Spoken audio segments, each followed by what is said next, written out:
Shri Roni K baby, വന്ദേ മാതരത്തിന്റെ പൂർണ്ണ രൂപം അത് എതിർക്കപ്പെടുന്നത് എന്തുകൊണ്ടാണ്?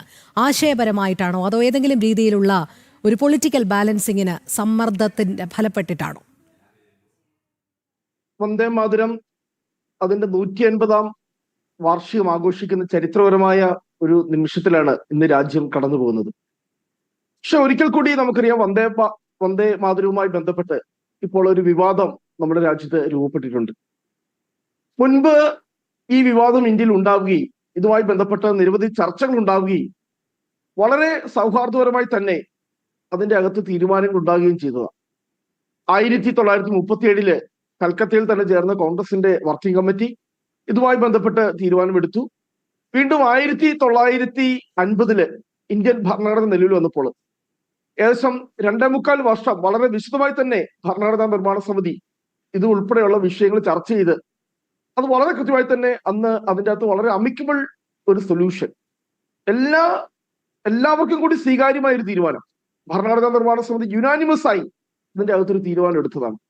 പക്ഷെ വീണ്ടും ഇപ്പോൾ ഭരണഘടന നിലവിൽ വന്ന് 75 വർഷങ്ങൾക്ക് ശേഷം ഇപ്പോൾ ഇതുമായി ബന്ധപ്പെട്ട് എന്തുകൊണ്ടാണ് ഒരു വിവാദം ഉണ്ടാകുന്നത്? നമുക്കറിയാം, വന്ദേ മാതരം എന്നത് ഈ രാജ്യത്തെ കോടാനുകോടി ഭാരതീയരെ ഹൃദയത്തിലേറ്റിയ ഒരു ദേശീയ ഗീതമാണ്. വന്ദേ മാതരം ആലപിച്ചുകൊണ്ടാണ് ബ്രിട്ടീഷുകാരുടെ തോക്കിന് മുമ്പിലേക്ക് ജനകോടികൾ ആർത്തിരമ്പി എത്തിയത്. ഈ വന്ദേ മാതര ഗീതം ഉയർത്തി ആലപിച്ചുകൊണ്ടാണ് ബ്രിട്ടീഷുകാരുടെ കഴുമരങ്ങളിലേക്ക് നമ്മുടെ സ്വാതന്ത്ര്യ സമര പോരാളികൾ നിർഭയം നടന്നുപോയത്. പക്ഷെ ഇപ്പോൾ എന്തുകൊണ്ടാണ് ഇതുമായി ബന്ധപ്പെട്ട് ഇങ്ങനെ ഒരു വിവാദം ഇപ്പോൾ ഉടലെടുത്തത് എന്ന് നമുക്കറിയില്ല. കാരണം നമുക്കറിയാം, 2022 പോലും സെൻട്രൽ ഗവൺമെന്റ്, കേന്ദ്ര ഗവൺമെന്റ്, മോദി ഗവൺമെന്റ് ഡൽഹി ഹൈക്കോടതിയിൽ ഇതുമായി ബന്ധപ്പെട്ട അഫിഡവിറ്റ് അന്നും മനയേക്കാൾ പ്രാധാന്യം വന്ദേ മാതരത്തിന് നൽകണമെന്ന് പറഞ്ഞപ്പോൾ ഞാൻ പറഞ്ഞല്ലോ, ഇതിന്റെ അകത്ത് ഇപ്പോൾ ഒരു കോൺട്രവേഴ്സി കൊണ്ടുവരുന്നത് എവിടെയാണ്? വന്ദേ മാതരവുമായി ബന്ധപ്പെട്ട് അതിന്റെ 6 പാരഗ്രാഫുകളും ഇപ്പോൾ ആലപിക്കണം. ഞാൻ പറഞ്ഞ പോലെ ആദ്യത്തെ 2 പാരഗ്രാഫുകൾ ഇവിടെ എല്ലാവരും യുനാനിമസ് ആയി, അതിനോട് ആർക്കും എതിർപ്പില്ല.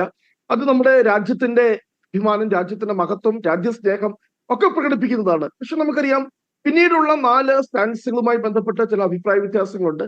അതുകൊണ്ടാണ് എല്ലാവർക്കും കൂടി സ്വീകാര്യമായ രീതിയിൽ വന്ദേ മാതരം ആലപിക്കണം, അതിന്റെ ആദ്യത്തെ 2 സ്റ്റാൻസുകൾ ആലപിക്കണം എന്ന് ഞാൻ പറഞ്ഞതുപോലെ. ഇപ്പോൾ നിങ്ങൾക്ക് വേണമെങ്കിൽ കോൺഗ്രസ് വർക്കിംഗ് കമ്മിറ്റി 1937 എടുത്തൊരു തീരുമാനത്തെ ഒരു രാഷ്ട്രീയ പ്രസ്ഥാനത്തിന്റെ ഒരു തീരുമാനമായി നിങ്ങൾക്ക് വേണമെങ്കിൽ വിമർശിക്കാം. പക്ഷെ ആ ഭരണഘടനാ നിർമ്മാണ സഭയിൽ എല്ലാത്തരം ആളുകളും ഉണ്ടായിരുന്നു. ഡോക്ടർ ശ്യാമപ്രസാദ് മുഖർജിയെ പോലെയുള്ള ജനസംഘത്തിന്റെ സമുദായ നേതാക്കൾ ഉണ്ടായിരുന്നു. ഹിന്ദുത്വ ആശയങ്ങൾക്ക് വേണ്ടി നിന്ന HV കാമത്തിനെ പോലെ, സേത് ഗോവിന്ദ് ദാസിനെ പോലെ, സതീഷ് ചന്ദ്രനെ പോലെ, അതുപോലെ പുരുഷോത്തം ദാസ് ടണ്ടനെ പോലെയുള്ള വലിയ ഹിന്ദുത്വ പക്ഷവാദികള് ആ ഭരണഘടനാ നിർമ്മാണ സഭയിൽ ഉണ്ടായിരുന്നു. അവരുടെ എല്ലാം ആവശ്യത്തിന്റെ അടിസ്ഥാനത്തിൽ അവരാരും ആവശ്യപ്പെട്ടില്ല ഈ 6 സ്റ്റാൻസ് ആലപിക്കണം. അവരെല്ലാവരും പറഞ്ഞത് നമ്മുടെ വന്ദേ മാതരത്തിനും ഒരു പരിഗണന നൽകണം. അങ്ങനെയാണ് നമ്മുടെ ഭരണഘടനാ നിർമ്മാണ സഭയിൽ അവസാനം ഭരണഘടനാ നിർമ്മാണ സഭയുടെ പ്രസിഡന്റായ, അധ്യക്ഷനായ ഡോക്ടർ രാജേന്ദ്ര പ്രസാദ് അദ്ദേഹം പ്രഖ്യാപിച്ചത് 2നും ഈക്വൽ സ്റ്റാറ്റസ് ആയിരിക്കും. നമ്മുടെ ജനഗണമന അത് നാഷണൽ ആന്തമായിരിക്കും, നമ്മുടെ വന്ദേ മാതരം അത് ദേശീയ ഗീതമായിരിക്കും. നമ്മൾ ഒരു കാര്യം മനസ്സിലാക്കേണ്ടതുണ്ട്, 2 ഗാനങ്ങൾക്കും ഈക്വൽ റെസ്പെക്ട് കൊടുക്കുന്നതിന് വേണ്ടി 2 ഗാനം എന്ന് പറയുമ്പോൾ വന്ദേ മാതരത്തിന്റെ ആദ്യത്തെ 2 സ്റ്റാൻസ അതിന് ഈക്വൽ റെസ്പെക്ട് കൊടുക്കുന്നതിന് വേണ്ടിയിട്ടാണ് നമ്മുടെ ഭരണഘടനയുടെ 395 ആർട്ടിക്കിൾസിൽ പോലും ഒരിടത്ത് പോലും പറഞ്ഞിട്ടില്ല, ഭരണഘടനയിൽ ഒരിടത്ത് പോലും പറഞ്ഞിട്ടില്ല നമ്മുടെ ജനഗണമന രാജ്യത്തിന്റെ നാഷണൽ ആന്തമായിരിക്കുമെന്ന് ഒരിടത്തും ചെയ്തിട്ടില്ല. ഇതിന്റെ ലക്ഷ്യം എന്ന് പറയുന്നത് വളരെ വ്യക്തമാണ്, to give equal respect to both these songs. ജനഗണമനയ്ക്കും അതുപോലെ തന്നെ വന്ദേ മാതരത്തിനും ഈക്വൽ റെസ്പെക്ട് കൊടുക്കുക.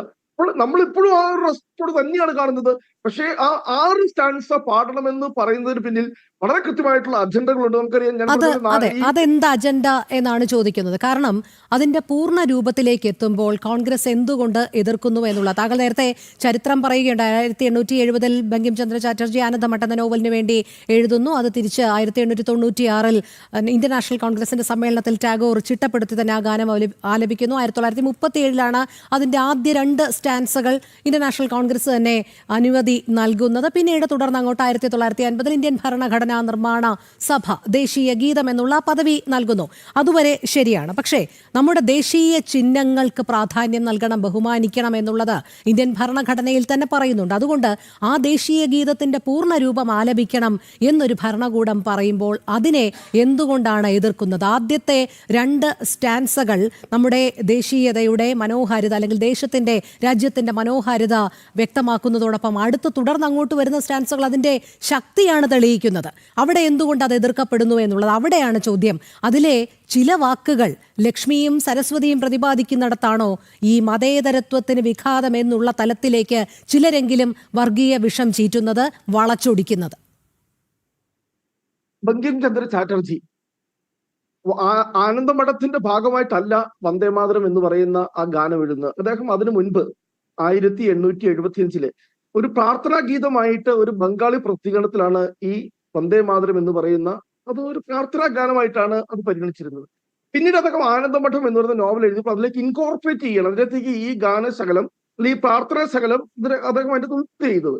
1896 കൽക്കത്തയിൽ വെച്ചുകൊണ്ട് ഇന്ത്യൻ നാഷണൽ കോൺഗ്രസിന്റെ കൽക്കത്ത സെക്ഷനിലാണ് ആദ്യമായി രവീന്ദ്രനാഥ് ടാഗോർ ഈ വന്ദേമാതരം എന്ന് പറയുന്ന ഗാനം ആലപിക്കുന്നത്. അപ്പൊ നമുക്ക് അതിനകത്തുള്ള ഞാൻ പറഞ്ഞല്ലോ, ഈ സ്വാതന്ത്ര്യ സമര പോരാട്ടങ്ങളിലൊക്കെ വലിയ ആവേശത്തോടെ നമ്മുടെ സ്വാതന്ത്ര്യ സമര പോരാളികൾ, സേനാനികൾ ആലപിച്ചത് ആദ്യത്തെ 2 സ്റ്റാൻസിയാണ്.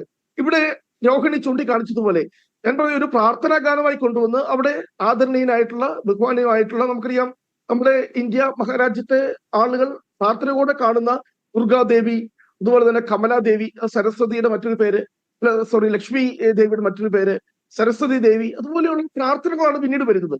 അപ്പോൾ നമ്മുടെ പോലെ നമുക്കറിയാം ഇന്ത്യ എന്ന് പറയുന്നത് ഒരു മൾട്ടി കൾച്ചറൽ ആയിട്ടുള്ള രാജ്യമാണ്, ഒരു ബഹുസ്വരതയുടെ രാജ്യമാണ്. അപ്പോൾ സ്വാഭാവികമായിട്ടും നമുക്കറിയാം ഒരു മതവിശ്വാസത്തിന്റെ ഭാഗമായിട്ടുള്ള പ്രാർത്ഥനകൾ ആലപിക്കുവാനായിട്ട് മറ്റ് മതവിശ്വാസികൾക്ക് പരിമിതി ഉണ്ടാവും. അതുകൊണ്ടാണ് നമ്മുടെ ദേശീയതയെക്കുറിച്ചും രാജ്യത്തെക്കുറിച്ചും രാജ്യത്തിന്റെ അഭിമാനത്തെക്കുറിച്ചും ഒക്കെ പറയുന്ന ആദ്യത്തെ 2 സ്റ്റാൻസ. ഇപ്പോൾ വന്ദേമാതരത്തെ എതിർക്കുവാൻ വേണ്ടിയായിരുന്നെങ്കിൽ നമ്മളൊരു കാര്യം മനസ്സിലാക്കണം, ഇന്ത്യൻ നാഷണൽ കോൺഗ്രസ് 1937 അതിനുവേണ്ടി ഒരു കമ്മിറ്റി രൂപീകരിച്ചു. ആ കമ്മിറ്റിയുടെ അംഗങ്ങൾ എന്ന് പറയുന്നത് 1 പണ്ഡിറ്റ് ജവഹർലാൽ നെഹ്റു, 2 എന്ന് പറയുന്നത് ബംഗാളുകാരനായിട്ടുള്ള ഇന്ത്യൻ ദേശീയതയുടെ മൂർത്തഭാവമായിട്ടുള്ള സുഭാഷ് ചന്ദ്രബോസ് ആണ്, 3ാമതാണ് ഡോക്ടർ സർദാർ നമ്മുടെ ഈ മൗലാന അബ്ദുൽ കലാം ആസാദ് ഉള്ളത്. ആ കമ്മിറ്റി ആരുമായിട്ട് ചർച്ച ചെയ്താണ്? രവീന്ദ്രനാഥ് ടാഗോറിന് അപ്പുറം ഒരു ബംഗാളി ഐക്കൺ, ഒരു ബംഗാളി ദേശീയതയിൽ മറ്റൊരു മുഖമുണ്ട് എനിക്ക് തോന്നുന്നില്ല. അദ്ദേഹത്തിന്റെ കൂടി നിർദ്ദേശത്തിനനുസരിച്ച് ഞാൻ ഒരു കാര്യം കൃത്യമായി പറഞ്ഞോട്ടെ, ഇതിനു വേണ്ടിയുള്ള റെസൊല്യൂഷൻ 1937 കോൺഗ്രസിന്റെ സമ്മേളനത്തിൽ അവതരിപ്പിക്കുന്ന ആരാന്നറിയോ? ഡോക്ടർ രാജേന്ദ്ര പ്രസാദ്. അതിനെ സെക്കൻഡ് ചെയ്യുന്ന ആരാന്നറിയോ? ഇന്ന് ഹിന്ദുത്വ ഐഡിയോളജി വളരെയധികം സെലിബ്രേറ്റ് ചെയ്യുന്ന, ആഘോഷിക്കുന്ന സർദാർ വല്ലഭായ് പട്ടേലാണ്. അന്ന് 1937 ഇന്ത്യൻ നാഷണൽ കോൺഗ്രസിലാണെങ്കിലും പിന്നീട് ഭരണഘടനാ നിർമ്മാണ സഭയിലാണെങ്കിലും ഹിന്ദുത്വ പക്ഷപാതികളായിട്ടുള്ള ഒരുപാട് നേതാക്കന്മാരുണ്ടായിരുന്നു. അവരാരും എതിർത്തിരുന്നില്ല. അവരെല്ലാവരും യുനാനിമസ് ആയി പാസ്സാക്കിയതാണ് ആദ്യത്തെ 2 സ്റ്റാൻസ് മതി. അത് നമ്മളൊരു കാര്യം മനസ്സിലാക്കണം. ഇന്ന് പറയുന്ന കുറെ അല്ലെങ്കിൽ ഈ ചില വർഗീയ എലമെന്റുകൾ ഇതിനകത്ത് കടന്നുകൂടിയിട്ടുണ്ട്. 1930-കളിൽ ഈ അതേ വർഗീയ എലമെന്റുകൾ ശക്തമായി പറഞ്ഞിട്ട് വന്ദേമാതരം വേണ്ട, വന്ദേമാതരം പാടില്ല, വന്ദേമാതരം ഒരു പ്രാർത്ഥനാ ഗാനമാണ്. എന്നിട്ടും കോൺഗ്രസ് ശക്തമായി നിലപാടെടുത്തു.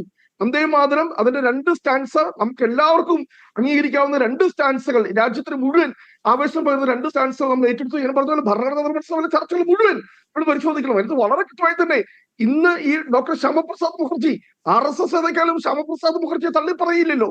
ശ്യാമപ്രസാദ് മുഖർജി പോലും ആവശ്യപ്പെട്ടത് ആ 2 സ്റ്റാൻസ് മതി. അതുകൊണ്ടാണ് കൃത്യമായി തന്നെ ഈക്വൽ സ്റ്റാറ്റസ് ആണ് നമ്മുടെ ഭരണഘടനാ നിർമ്മാണ സഭയില് ഡോക്ടർ രാജേന്ദ്ര പ്രസാദ് പ്രഖ്യാപിച്ചത്. ജനഗണമന നാഷണൽ ആന്തമായിരിക്കും, അതുപോലെ വന്ദേമാതരം നാഷണൽ സോങ് ആയിരിക്കും കൃത്യമായി തന്നെ.